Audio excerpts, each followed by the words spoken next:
Iya. Nengok ke atas. Nengok ke atas. Ini.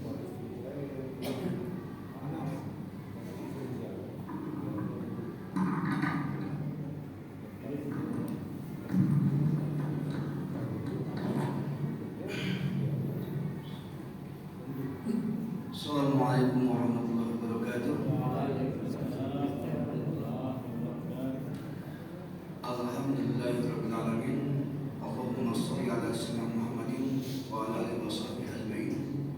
Rabbi shrah li sadri wa yassir li amri wahlul 'uqdatam min lisani yafqahu qawli. Amma ba'du. Puji dan syukur kita panjatkan kehadirat Ilahi Rabbi Allah Subhanahu wa taala, yang dengan zatnya lah kita bermohon semoga Allah memberikan kemampuan kepada kita supaya tetap bersyukur dalam pengertian bukan saja kita mendapatkan nikmat, tapi juga ketika kita mendapat apapun dari Allah Subhanahu wa taala. Teruntuk dan terkhusus ketika kita mendapatkan nikmat, maka kalau bersyukur janji Allah la in syakartum la azidannakum. Tapi kalau kita tak mau bersyukur, tidak mau sholat gara-gara pekerjaan, lalai ibadah gara-gara kegiatan, maka walain kafartum min azabi lasyadid. Kalau kita kufur nikmat, maka tunggulah azab dari Allah Subhanahu wa taala. Alhamdulillah, subhanallah.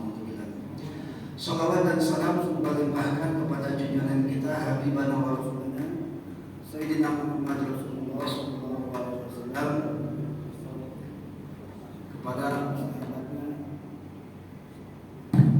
keluarganya, tabiin, dan sampai kepada kita semua sebagai umatnya yang terakhir.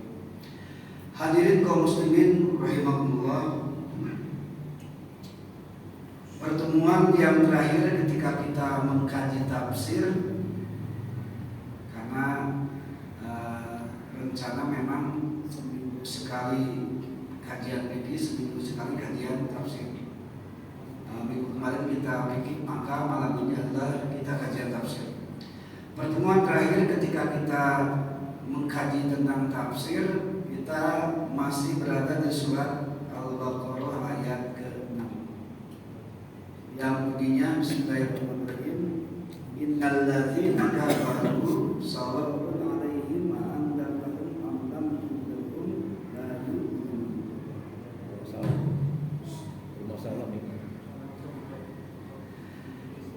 Kemarin juga kita bahas bahwa ayat 6 dan 7 itu adalah paradoks daripada 5 ayat tentang ciri-ciri orang yang beriman. Kalimat kafir ternyata Pak, itu ada disebut dalam Al-Quran 525 kali. 525. 5-nya ayat tentang orang-orang yang beriman, 2-nya ayat tentang orang-orang yang kafir yang berlawanan. 5 lagi adalah salah satu daripada ciri-ciri orang munafik, yaitu ayat 8 sampai ayat 20. Dan kemarin kita bahas juga bahwa ayat 6 dan 7 itu adalah kebalikan daripada ayat 1 sampai ayat 5, antara orang yang beriman dan orang kafir. Apapun itu paradok, baik pandangan hidupnya, penampilannya, cara berpikirnya, cara hidupnya, cara bermasyarakatnya, semua berbeda antara orang iman dan orang kafir. Kalau orang beriman terikat dengan aturan agama, cara makan, cara minum, cara berpikir, cara ibadah diatur dalam Islam. Tapi kalau orang kafir itu maunya bebas, pergaulan bebas, cara berpikir radikal bebas, pemahaman bebas, sehingga ada yang namanya liberalisme, paham kebebasan, segala macamnya bebas. Gitu. Kalau kita diatur sama aturan, kalau orang kafir itu rata-rata memang kepinginnya itu bebas, what will be will be, apa yang terjadi terjadilah. Maksudnya kalau kita kiaskan ke dalam bahasa Indonesia, gimana nanti. Beda dengan kita, nanti gimana, maksudnya di akhirat. Dan kemarin kita juga sudah bahas kenapa mereka bisa kafir. Pertama, kemarin kita membahas tentang surah Ali Imran ayat 10. Innal ladzina kafaru lam tughniya anhum amwaluhum. Itu alasan yang pertama. Jadi alasan pertama mereka kafir adalah karena alasan amwal atau mal, harta, ekonomi, kekayaan, kemakmuran, kesejahteraan dan sebagainya. Dulu ketika ayat Al-Baqarah 6 dan 7 ini turun, asbabun nuzulnya adalah waktu itu ada yang namanya pemuka Yahudi di Madinah. Mereka memang tidak mau beriman dan tidak mau mengikuti apa yang diajarkan oleh Rasulullah SAW. Salah satunya adalah ada yang namanya Uyai bin Akhtab dan Ka'ab bin Al-Arsyad. Dia pemuka Yahudi, padahal tahu Nabi itu ciri-cirinya. Ya, terakhir tahu bahwa Rasulullah itu Nabi yang terakhir, Nabi yang dijanjikan. Tapi karena merasa gengsi, gitu ya, karena merasa gengsi, ya akhirnya menutup-nutupi. Nah, maka turunlah ayat ini. Innal ladzina kafaru. Ya. Di lain sisi asbabun nuzul juga ini ditujukan kepada Abu Lahab dan Abu Jahal. Abu Lahab, Abu Jahal sudah lihat ciri-ciri kenabian, sudah lihat mukjizat Rasulullah, tapi tetap tak mau beriman. Gara-gara apa? Gara-gara gengsi. Nah, jadi yang pertama mereka kafir pertama gara-gara amwal. Lantuk anhum amwaluhum. Hadirin kaum muslimin rahimakumullah. Ya mudah-mudahan tidak sama dengan kita ya. Walaupun kadang-kadang ada kemiripan. Nauzubillah. Terkadang kita lalai gara-gara pekerjaan. Terkadang lalai gara-gara usaha. Ketika kita lagi usaha, apa itu berdagang atau misalnya bepergian dan sebagainya, kadang-kadang dijadikan alasan tidak mau melaksanakan sholat 5 waktu. Bukankah hampir sama seperti itu? Kekayaan dijadikan alasan, ya, mencari nafkah dijadi alasan untuk tidak mau melaksanakan ibadah. Itu yang pertama, menurut surat Al-Imran ayat 10. Yang kedua, alasan mereka bisa kafir ini memakai latar belakang. Kalimat selanjutnya wala aulad dan anak-anak mereka. Maksudnya apa? Begini. Coba lihat di dalam surat Al-A'raf ayat 172. Ketika kita 4 bulan di dalam kandungan, kita memang tidak ingat karena salah satu kelemahan manusia adalah memang lupa dan hilang. Ini jelas firman Allah ya. Ketika kita 4 bulan di kandungan ibu kita masing-masing, ketika mau dimasukkan, mau ditentukan rezekinya, mau ditentukan ajalnya atau usianya, dan mau ditentukan apapun, Allah bertanya, alastu birabbikum, bukankah aku ini Tuhanmu? Itu kata Allah. Cuma kita lupa, semua makhluk, baik mau muslim non muslim, semua makhluk yang namanya manusia itu ditanya, alastu birabbikum, apakah aku Tuhanmu? Maka kita itu dulu qalu bala syahidna, tentu kami menjadi saksi bahwa Engkau adalah Tuhanku. Syahidna, syahadat dari syahadat, gitu ya. Makanya ketika kita lahir kita disambut dengan syahadat juga, yaitu dengan kumandang azan. Allahu Akbar, Allahu Akbar, asyhadu an la ilaha illallah wa asyhadu anna Muhammadan rasulullah. Itu mengingatkan. Itu yang pertama. Dan apa itu? Itu adalah fitrah manusia. Apa dalilnya? Hadis Rasulullah SAW, kullu mauludin yuladu alal fitrah. Tiap-tiap anak yang dilahirkan itu adalah fitrah. Apa itu fitrah? Coba lihat di surat Al-Rum ayat 30. Ketika kita sudah sadar bahwa waktu kita di alam rahim kita sudah bersepakat dengan Allah, bala syahidna, gitu ya Pak ya. Maka kata Allah, ketika kita keluar ke dunia, maksud keluar di sini maksudnya ketika kita dilahirkan dan ketika menuju akhir balik, apa perintah Allah? Surat ke-30 ayat 30 Ar-Rum. Fa'akim wajhaka lid-dini hanifan. Itu perintah Allah. Maka hadapkanlah wajahmu lid-dini kepada agama hanifah yang lurus. Apa din? Hadapkan sepenuhnya wajahmu, kata Allah, lid-dini kepada agama yang lurus. Apa agama yang lurus? Coba lihat dalam ayat selanjutnya, surat Al-Imran ayat 19. Inna dina indallahil Islam. Sesungguhnya agama yang betul-betul dekat Allah adalah Islam. Itu versi Allah, bukan versi manusia. Kalau sudah versi manusia, kebenaran macam-macam. Mohon maaf, kata si A begini, kata si B begini. Kalau sudah tak ada versi yang diyakini dan faktual, maka kembali kepada versi yang mutlak, yaitu Allah Subhanahu wa Ta'ala. Ali Imran ayat 19 menegaskan inna dina indallahil Islam. Nah, itu fitrah Pak. Kenapa fitrah?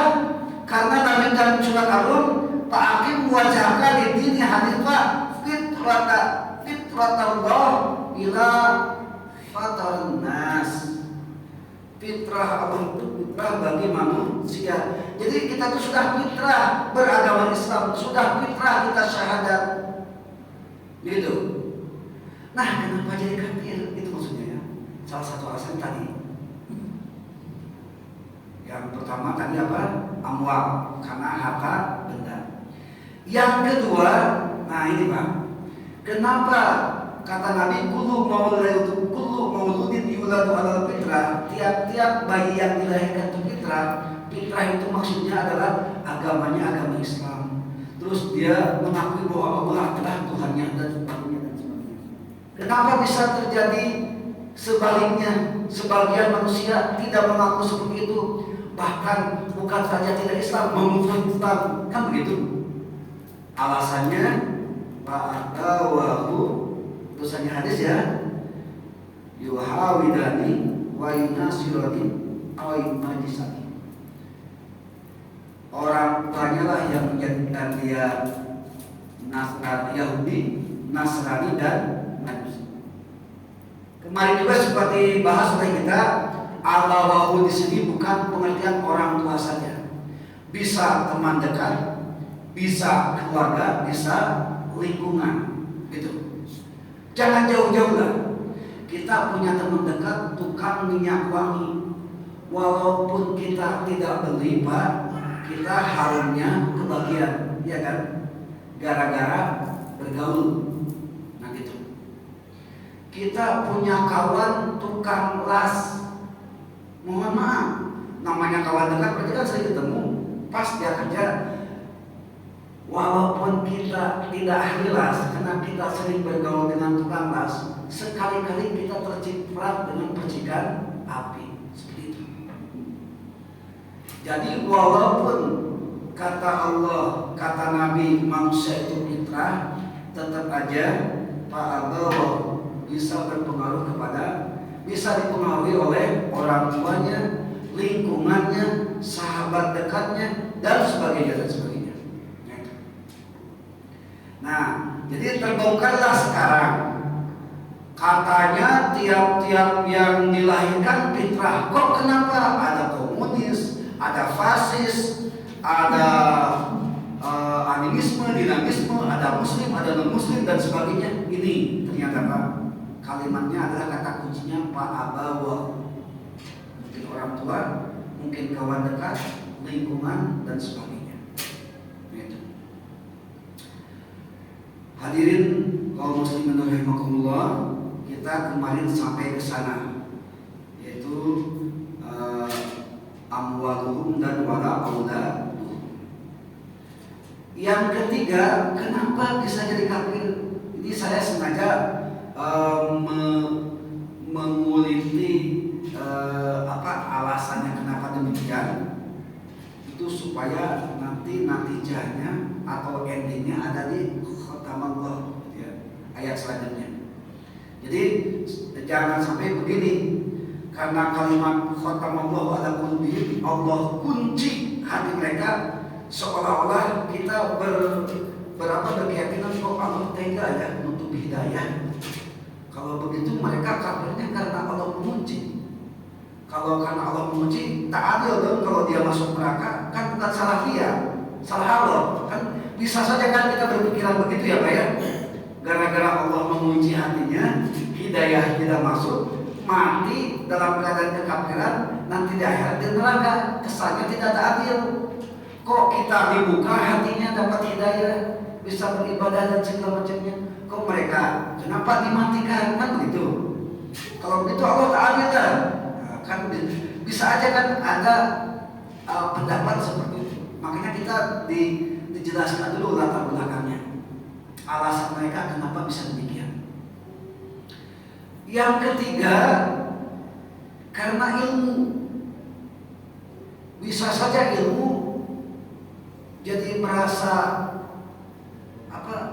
tinggi ilmu, merasa sok pintar dan segala macamnya. Persis kayak ketika Nabi diutus, ketika Rasulullah SAW jadi Nabi, dan ketika Nabi mensiarkannya, itu banyak sekali Pak orang-orang yang pintar itu tak mau mendengar ajakan Nabi. Bahkan ada yang namanya Ammar bin Abdul, itu dia usianya 100 tahun, senior, bekas satria, ya, bekas intelektual, dia gengsi, nggak mau dinasihati oleh Rasulullah SAW, sehingga tetap aja ada dalam kekafiran. Dan itu bisa saja relevan dengan sekarang. Mungkin karena usianya masih muda, saya udah tua nih, ngapain saya dinasihati gitu? Bisa aja seperti itu. Akhirnya kan hidayah tidak masuk. Terus ketika penceramah menyampaikan tausiahnya, kadang-kadang ada yang ngomong gini Pak, itu ngapain ngurusin kita mau celaka, kita mau bahagia, itu urusan saya, ngapain awak ngomong-ngomong gitu. Ada yang kayak gitu, walaupun protesnya di dalam hati. Bisa saja seperti itu. Atau misalnya ada pembalik muda berceramah karena gengsi, senior, akhirnya nggak mau menghadiri ceramah. Bisa saja seperti itu. Dan zaman Rasulullah pun kejadian seperti itu, yang seperti yang dilakukan oleh Ammar bin Abdul. Itu yang ketiga ya Pak ya. Nah, bahkan dalam surat Al-An'am ayat 25 itu dijelaskan, wa iyarau kulla ayatin la yu'minu biha hatta idza ja'uka yujadiluna. Gitu kata Allah Subhanahu wa taala. Dan seandainya mereka melihat tanda-tanda kebenaran, mereka tidak akan beriman, sehingga mereka akan membantah apa yang disampaikan oleh Rasulullah SAW. Itulah yang dilakukan oleh Ka'ab bin Al-Arshad. Dia sering mendebat Nabi. Karena sering mendebat Nabi, dia kan tokoh Yahudi gitu ya Pak ya. Karena sering mendebat Nabi, akhirnya salah satu asbab nuzulnya adalah turunkan. Itu gara-gara ilmu pengetahuan. Ya bahasa kasarnya mohon maaf sok pintar gitu ya. Nah gitulah. Gara-gara merasa pintar jadi nggak mau dinasehatin gitulah. Padahal kalau menurut saya yang namanya nasihat dari manapun, kalau itu adalah sebuah kebenaran, kenapa tidak? Kan begitu. Yang jelas Pak, ciri-ciri nasihat yang bagus adalah, atau langsung aja kita kasarnya ya, ciri-ciri ulama yang bagus, yang baik, ketika mereka menyampaikan nasihatnya, timbul dalam kita semangat untuk beribadah. Itu aja. Tapi kalau ciri-ciri ulama itu pertama bikin kita lupa ibadah, kadang-kadang tertawa terbahak-bahak sehingga lupa berzikir kepada Allah Subhanahu wa taala. Alhamdulillah subhanahu. Itu yang ketiga. Yang keempat, status sosial.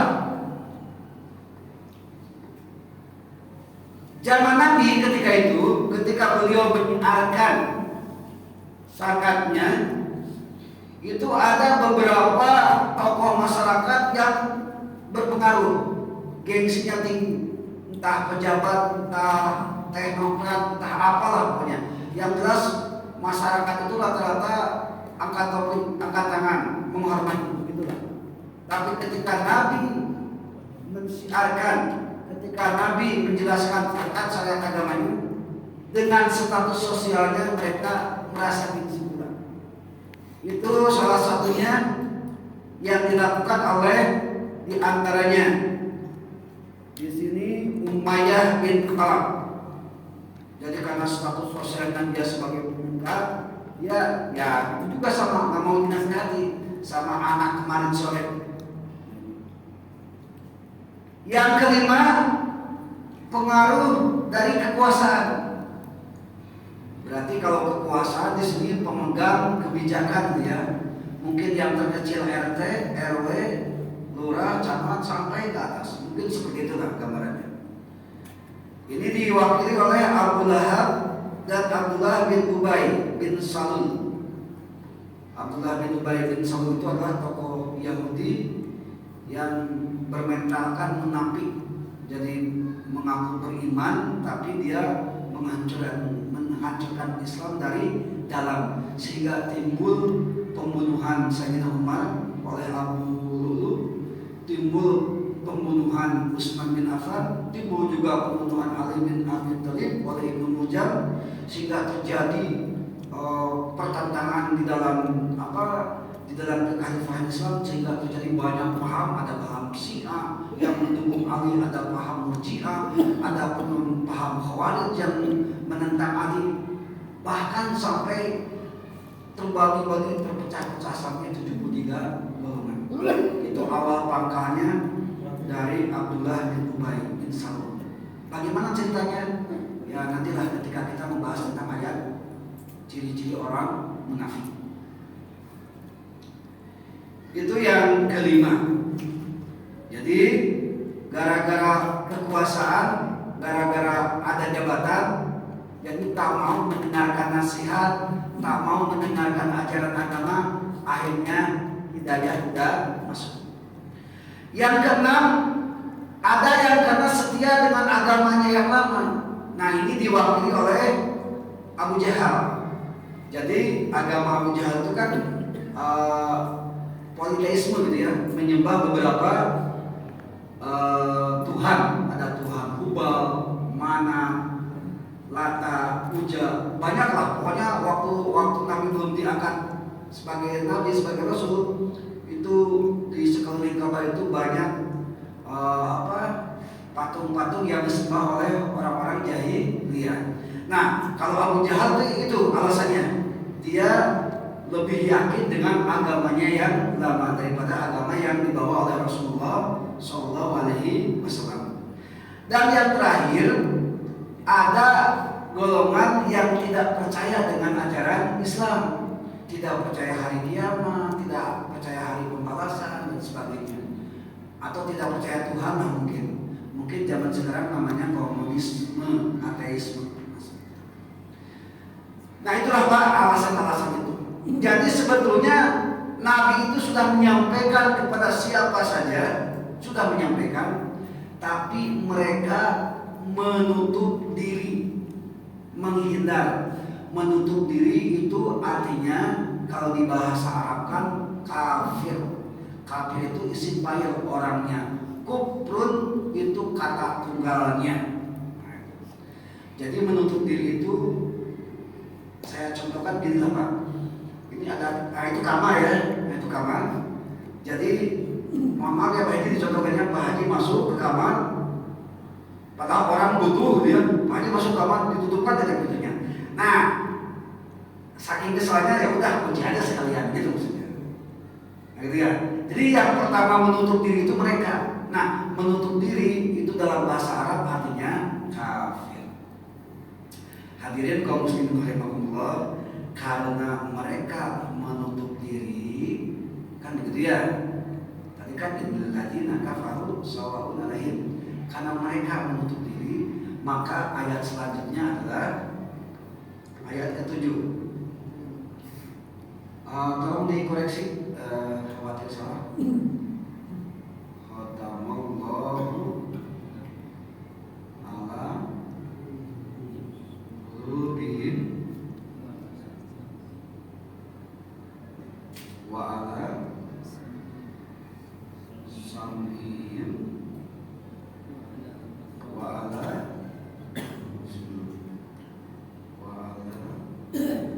absarihim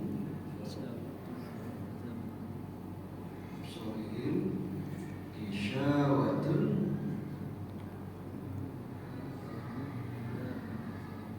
tertutup ya, kiwas satu walahum azabun azim.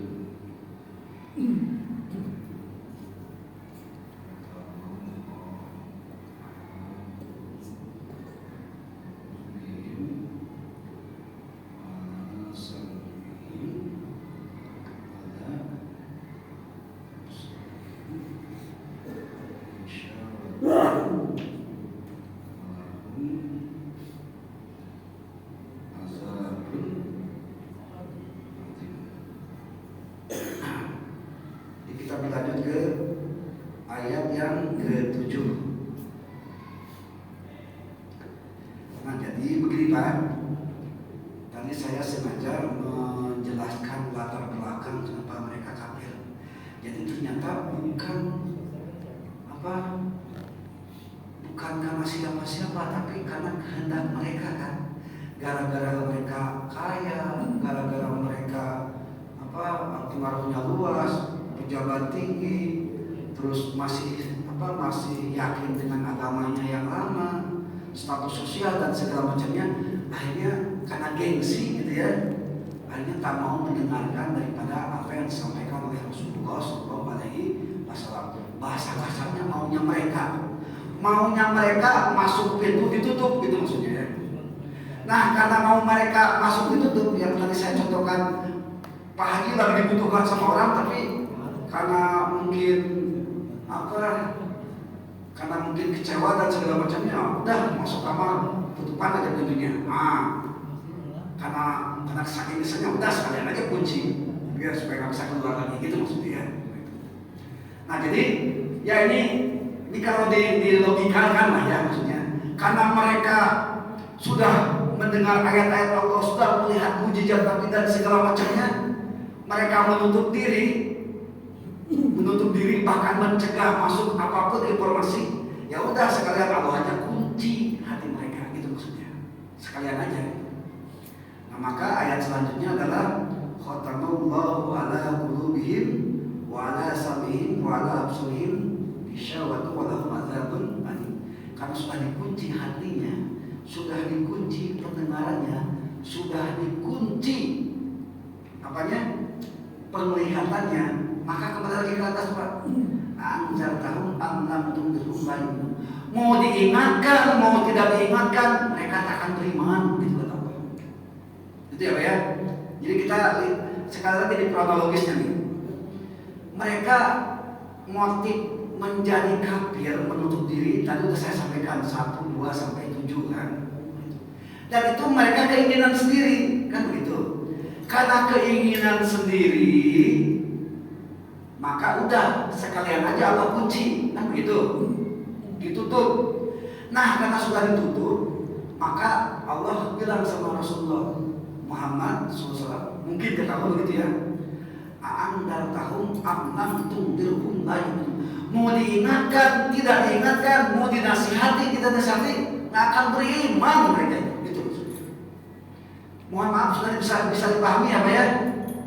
Kronologis ayatnya gitu ya. Hadirin kaum muslimin rahimakumullah, sebelum kita sampai kepada khatamallahu ala qulubihim, barangkali ada yang mau di-share, mau dibagi atau ditanyakan, silakan.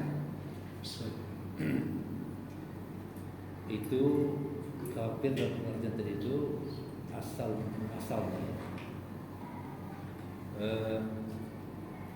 Bagaimana yang pertama? Keturunan sekarang ada yang tiba-tiba dapat hidayah, ya. Kemudian yang kedua, kita yang Islam awal ini tadi saya katakan bahasanya tak mau mendengar tentang awal nih, jadi jadi bagaimana nih pembagian kafir seperti ini? Jadi apakah juga bisa dianggap itu? Baik, yang pertama, bagaimana ada orang kafir yang mendapatkan hidayah, kan gitu. Rasulullah juga beliau pernah mengajarkan kepada kita doakan orang-orang yang belum dapat hidayah. Ketika Nabi berdakwah ke Thaif, itu disambut apa? Bukan disambut, disambit. Lemparan batu, bahkan sampai Nabi terluka, kan begitu. Sampai Jabal Uhud nawarkan kepada Nabi, ya Rasul, malaikat penjaganya gitu ya, ya Rasul, kalau engkau izinkan aku timpahkan gunung ini sama kaum Taif, begitu. Apa kata Nabi? Tidak demikian. Allahumma hdi fa innahum qaumun la ya'lamun. Allahumma hdi fa innahum qaumun la ya'lamun. Ya Allah, kasihlah petunjuk, kasihlah hidayah orang-orang Taif, karena mereka itu tidak mengerti, tidak memahami. Itu yang dicontohkan oleh Rasulullah SAW. Sehingga geger aras, geger kursi, geger alam semesta, tak ada manusia yang seperti ini kayak Nabi. Orang dianiaya malah didoakan gitu ya, Pak ya. Hanya salah satu penyebab Nabi diundang Isra Mi'raj yaitu karena dilindungi oleh langit, dilindungi oleh alam semesta. Nah, jadi yang pertama itu bisa saja salah satu solusi kepada orang yang belum dapat hidayah, salah satunya kita untuk mendoakannya. Jadi bagaimana orang kafir yang dapat hidayah? Tak usah jauh-jauh. Umar bin Khattab keras hati, keras kepala, kan gitu. Tapi ketika adiknya membacakan surat Al-Qalam, entah surat Al-Qalam, entah surat Toha, saya lupa lagi, itu sampai tergerak hatinya. Itu salah satunya adalah daripada doa Rasulullah SAW. Karena Nabi berdoa kepada Allah, ya Allah, tolonglah salah satu daripada dua orang ini, yaitu Umar bin Khattab dan Abu Lahab, supaya apa? Supaya mendapatkan hidayah. Dan Allah memilih Umar bin Khattab. Kenapa Allah memilih Umar bin Khattab? Itu hak prerogatif, kita nggak bisa tahu. Karena ukuran hidayah itu urusan Allah Subhanahu wa Ta'ala. Yang kita wajib adalah kita menyampaikan ada surat naba'ah yang biuh nabiyan. Nabi itu artinya menyampaikan, mengabarkan. Kewajiban kita cuma menyampaikan saja, dah selesai. Masalah nanti Allah ngasih hidayah itu kita, itu wallahu a'lam. Kewajiban kita cuma watawasau bil haq watawasau bis sabr. Makanya saya beberapa kali sampaikan ke Pak Imam, silakan aja. Mau jamaahnya mau 2 orang, 3 orang, mau 1 orang, ayo kita tetap aja ngaji. Yang saya khawatir kalau tidak ada jamaah, itu baru saya nyerah. Karena nggak mungkin saya ngomong sendiri kan gitu. Gitu ya. Jadi mohon maaf ya Pak Imamnya, Pak Imam kan pernah gitu. Ini gimana jelas nih? Kita nggak peduli, yang penting kita nyampaikan. Watawasau bil haqq watawasau bersalah. Tugas kita cuma itu Pak. Tugas kita hanya menyampaikan, bukan harus berhasil. Tugas kita hanya ikhtiar. Tugas kita hanya usaha. Kita tidak wajib berhasil, karena urusan berhasil itu urusan Allah Subhanahu wa Ta'ala. Seperti rezeki, kita sudah dijatah Pak. Rezeki itu sudah ada ukurannya, ada takarannya. Tapi Allah memberikan sebuah resep, sebuah rumus. Silahkan usaha, silahkan ikhtiar, kan gitu.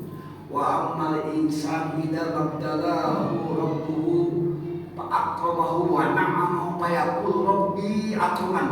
Wa ma idza mabtalahu fa qadara alaihi rizquhu fa yaqulu rabbi ahanan. Dalam surat Al-Fajr itu ada manusia yang ketika diberikan kenikmatan, dalam arti kekayaan gitu ya, atau dan yang lain-lainnya, itu fayaqul rabbi akraman, maka mereka menganggap Allah itu memuliakannya. Wa ma idza babtalahu fa qadara alaihi rizquhu fayaqul rabbi ahnan. Tapi kalau ketika rezekinya itu dibatasi, mereka menganggap Allah itu menghinanya. Kan seperti itu. Itulah gambaran manusia. Itu. Jadi kalau lihat dalam surat Al-Fajr itu tak ada yang miskin, tapi cukup. Jadi kaya dan cukup, jadi tak ada yang miskin. Jadi tak ada yang kelaparan sebetulnya, tak ada yang tak bisa makan, kecuali ya mungkin perang, mungkin musibah besar-besaran seperti di ya rata-rata mereka kelaparan gara-gara konfrontasi, gara-gara peperangan dan sebagainya kan, gara-gara mereka juga. Tapi kalau hidup normal, demi Allah, tak ada yang miskin, tak ada. Kalau dalam surat Al-Fajr itu, ternyata orang berlebih dan orang cukup. Kalau Bapak ingin tahu, silahkan cek di Nusa. Saya yakin tak ada orang yang tidak makan. Saya yakin makan semua. Kecuali mungkin wabah penyakit, peperangan, atau terjadi bencana dan segala macam, itu lain cerita. Tapi kalau normal, makanya kalau ada update status atau misalnya berita segala macam, ini mati dalam keadaan kelaparan, kalau lihat surat Al-Fajr kayaknya tak mungkin lah, karena Allah sudah mengukur rezekinya manusia masing-masing. Jadi Bapak pun tak usah khawatir, rezeki kita udah ada. Cuma masalahnya usaha atau tidak. Seperti hidayah itu urusan Allah. Tapi kalau tak sholat, tak ngaji, tak mau ke masjid, hidayah kapan mau muncul? Kadang-kadang gitu, kenapa tak sholat? Kenapa tak lagi tunggu hidayah? Tunggu hidayah. Orang yang sholat aja belum tentu dapat hidayah. Orang yang ngaji aja belum tentu dapat hidayah. Ini tak mau ngaji, tak mau sholat, ngomong tak dapat hidayah. Ya Allah ya Rabbi, cuma begitu ya. Orang yang usaha saja kadang-kadang rezekinya kadang-kadang kurang kan sesuai ekspektasi, apalagi yang tidak kerja kan seperti itu gambarnya. Itu yang pertama, faktor doa. Terus bagaimana kita kemarin saya kan pernah mengatakan orang kafir itu ada dua. Orang kafir yang memang tidak beriman, dan orang yang ngaku beriman tapi kelakuannya kayak orang yang tidak beriman, gitu kan. Nah kalau terjadi sama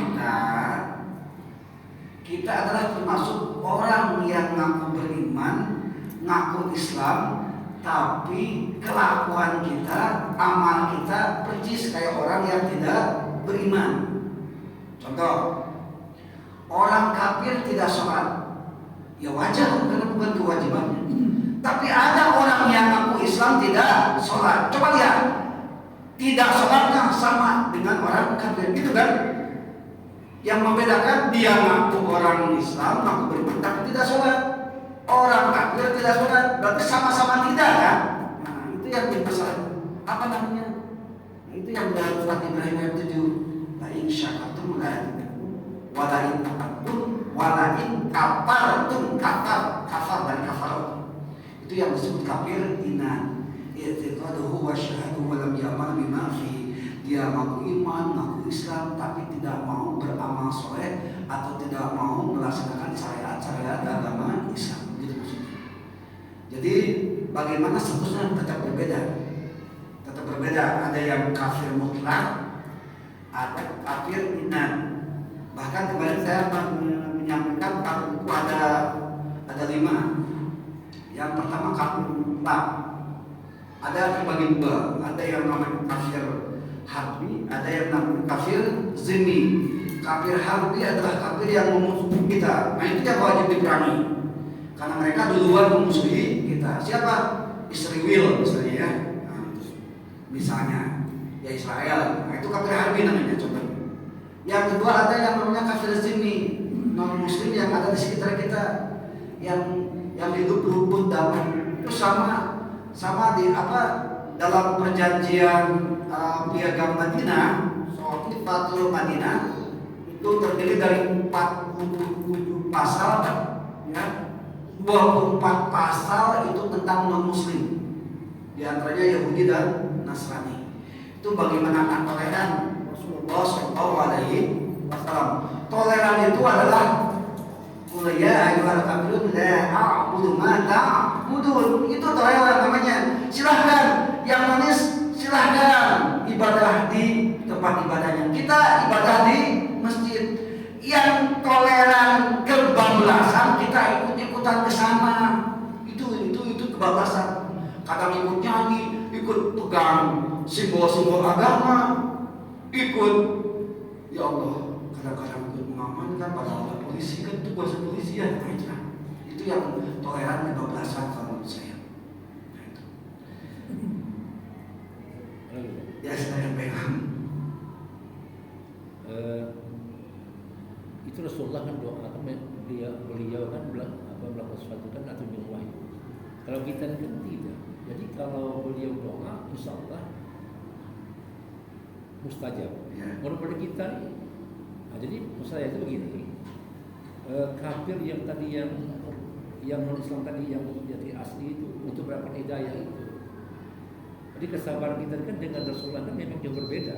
Ya. Bahkan memang jauhnya dari api kan. Jadi artinya kalau Rasulullah itu memang dibimbing melalui wahyu, kalau kita kan tidak. Jadi makanya yang ditawarkan oleh malaikat jaga gunung itu kan dan bukan. Nah, ini bagaimana ceritanya ini masalahnya? Enggak, gini, pola pikirnya begini.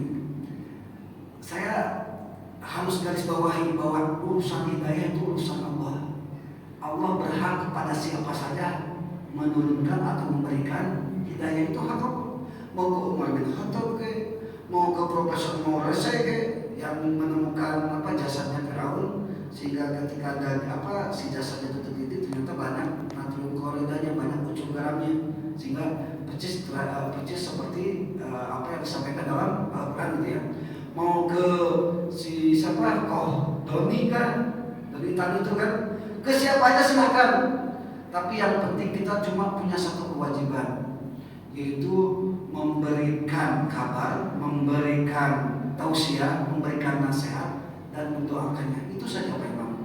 Jadi dari zaman Nabi, zaman Rasulullah sampai sekarang, itu yang namanya hidayah itu hak prerogatif Allah Subhanahu wa Ta'ala. Nabi mau Abu Jahal itu masuk Islam, Nabi mau Abu Lahab itu dapat hidayah, Nabi mau beberapa sahabat, beberapa orang-orang di Mekah dan di Madinah itu mau dapat hidayah. Tapi apa boleh buat? Tapi tak bisa berbuat apa-apa kalau urusan hidayah. Jadi kita pun demikian, status kita tetap cuma dua saja tadi, memberikan kabar, memberikan tausiah, memberikan nasihat, memberikan keterangan, dan kita mendoakannya. Kalau menurut saya itu Pak Imam, tidak ada lagi. Karena memang kewajiban kita hanya itu saja. Bukan kewajiban kita Islam yang paling benar, bukan. Gitu ya. Islam yang paling benar, tidak. Tapi kita menyampaikan Islam begini, syariat agama kita begini dan sebagainya.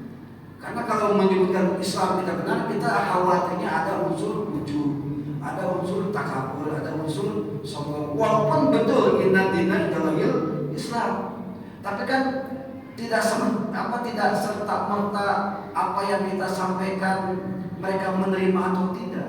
Yang penting kewajiban kita hanya menyampaikan saja. Ada dua metode penyampaian, ada islahiyah, ada iqlaliyah. Islahiyah itu dengan kemaslahatan, dengan lemah lembut. Itu yang diajarkan oleh Rasulullah SAW. Ada yang namanya inqilabiyah, itu hitam putih. Itu yang metode Umar bin Khattab gitu ya. Ada yang metode sekarang itu akulturasi atau asimilasi, itu yang disampaikan oleh Sunan Kalijaga. Jadi membumikan tradisi adat kayak wayang, gamelan dan segala macamnya, tapi di dalamnya ada ajaran-ajaran Islam. Kita berbagai cara, berbagai metode, dan sahabat-sahabat kita yang seperti jamaah kami itu sebuah metode juga untuk berdakwah, kan begitu. Yang penting wal takum minkum yad'una ilal khairi wa ya'muruna bil ma'ruf wa yanhauna 'anil munkar. Kewajiban itu adalah menyampaikan yang ma'ruf, menyampaikan yang munkar, itu aja. Tak ada yang lain. Kewajiban kita semua. Adapun dapat hidayah atau tidak, yaitu kita serahkan kepada Allah Subhanahu wa taala. Umar bin Khattab atau orang-orang kafir yang hari ini dapat hidayah, itu urusan Allah jelas, bukan urusan kita. Tapi setidaknya ada wasilah, mungkin mereka dengar ceramah, mungkin mereka dengar tausiah dan sebagainya. Ada orang. Nanti kalau kita jelaskan ya, di sini gara-gara pandangan mata mereka masuk Islam kan. Jadi ada rekan mahasiswa, dia lihat live di TV gitu ya Pak ya, di TV yang khusus live di Saudi Arabia.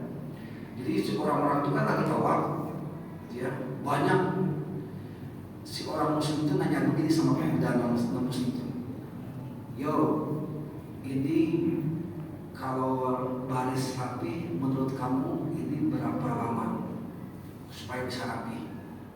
Kata dia, wah ini butuh berhari-hari katanya, karena ratusan ribu jutaan yang kumpul gitu ya. Jadi ketika tahu itu kan orang kan tak rapi kan karena berputar. Mungkin 6 jam 7 jam baru rapi. Apa kata pemuda muslim? Ini paling 1 sampai 5 menit udah rapi semua. Aduh, aku tak percaya gitu kan. Diperlihatkan ketika azan, setelah azan apa Pak? Iqamah nggak sampai 2 menit rapi semua kan? Nah, gara-gara melihat itu saja turun hidayah. Padahal bukan ucapan, cuma penglihatan saja. Jadi itu sebuah gambaran bahwa hidayah bisa datang kepada siapa saja. Yang penting kita ikut apa yang diajarkan oleh Rasulullah, mendoakan Allahumma hdi fa innahum qaumun la ya'lamun. Itu perbendaharaan doa untuk tambahan setelah salat berjamaah memang Allahumma hdi fa innahum qaumun la ya'lamun. Jadi kita mendoakan saudara-saudara non-muslim kita untuk mendapatkan hidayah. Dan jangan lupa sesama muslim juga, orang-orang yang mengaku iman, mengaku Islam, tapi tak mau sholat, tak mau ngaji, tak mau melaksanakan ibadah, ya kita doakan juga Allahumma hdi fa innahum qaumun la ya'lamun. Itu mungkin untuk sementara penjelasannya Pak. Hadirin kaum muslimin rahimakumullah, sudah saya Pak. Karena waktu sudah tepat untuk sholat isya berjamaah, mungkin itu saja yang bisa saya sampaikan. Saya mohon maaf kalau ada kata-kata yang kurang berkenan, karena kita kapasitasnya watawasau bil haq watawasau bis sabr. Kewajiban kita saling menasihati dalam kebaikan, kebenaran, dan saling menasihati dalam kesabaran. Mudah-mudahan kita diberikan kesabaran oleh Allah Subhanahu wa taala dalam melaksanakan syariat agama kita. Amin ya Allah ya rabbal alamin. Sekian dan demikian, wallahu muwaffiq ila aqwamit thoriq. Wassalamualaikum warahmatullahi wabarakatuh.